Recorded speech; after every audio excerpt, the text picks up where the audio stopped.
Welcome to Christ Center Gamer's latest unboxing of sorts of the PDP Pro BFG Hall effect module for the Victrix. So this, almost dropped it there, is the PDP Victrix Pro BFG for Xbox. And this is the PDP Pro BFG for PlayStation. We were fortunate to review the Call of Duty livery version, whatever, the paint. This is very pretty. I really like how this looks. But anyway, the Hall effect modules are the Xbox version. I think they only offer them in that. They will work in both. Your icons, instead of being, square circle, will be ABXY. So that they are this functionally the same, and they will work in both. The but since this is primarily an Xbox One, I will probably put this aside and show you guys how it looks in here. So, no further ado, let us check this out. So I already had to open the box. Technical issues. So I had to open the box. So the box itself is not, it's just a black box. There's a part number on it. That's about all there is to it. We were sent the white ones by Turtle Beach PDP to review. So here is the only piece of documentation in there. It says Victrix Pro Hall Effect Module Pack. Notice once installed, you must recalibrate your BFG Pro.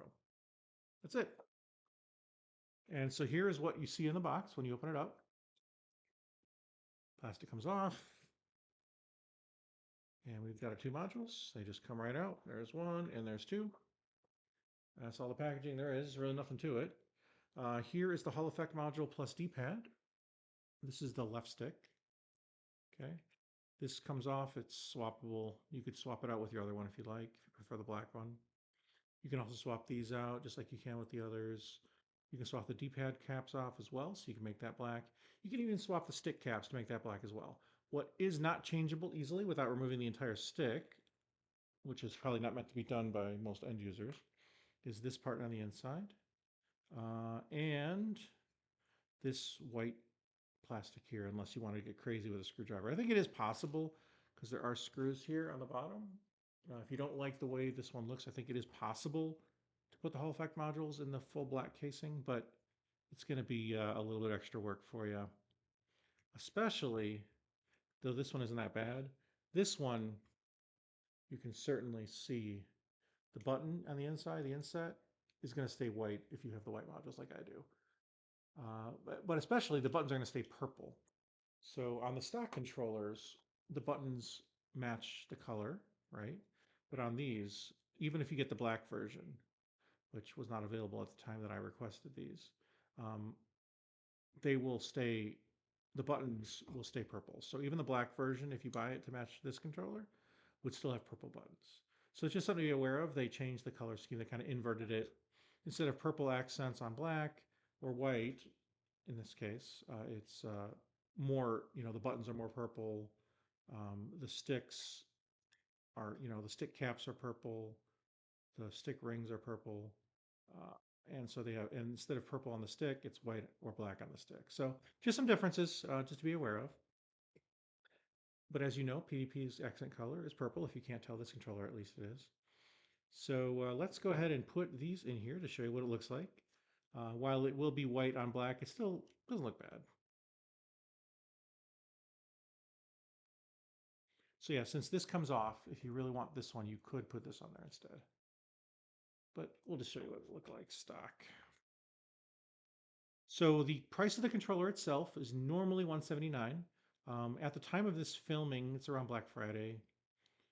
This controller I saw around under 150, which, while certainly not cheap, is good for what the functionality of the controller offers. These Hall effect modules are very popular with PDP controller owners. They go out of stock regularly. I had to wait to get my review sample. So these were only had white available, right? As I mentioned earlier, and they're $40 each. So as you can see, swapping these does require the tool that's included with your PDP controller, but they're otherwise pretty simple. Just tighten and loosen this couple hex screws. Well, four per, or four, two per, four total. And now you have a white on black controller, or at least I do. Here you go. And there it is. So it's kind of one of those things where it's going to be hard for me to test this, show you if I can feel any difference. What I can say is the controller feels just as good as it did before. The buttons are still membrane, the D-pad's still membrane, so that's all pretty much the same. The sticks do not feel dramatically different. I'm sure they're tuned similarly. And you can still, what's what makes this controller special, of course, is the swappable modules. You can still invert the sticks on this side if you prefer the D-pad up top. And of course, the one of the main draws of this controller is the fighting pad, right? And that still works if you wanted to have that on this side and that on that side. So nothing changes there. And so all the good, it's just an addition to improve your analog stick experience, especially if yours is starting to drift. Mine has not drifted yet. I've only had it for a few weeks for review, but I really like the controller, and these modules are certainly a relief for me because I don't have to worry about them ever dying. With these sticks, it should be able to last for many years to come with heavy use. So I'm really excited, and I hope you are too. That's what it looks like with white on black, in case you were wondering. All right. Take care. Thank you so much, and God bless, and have a great day.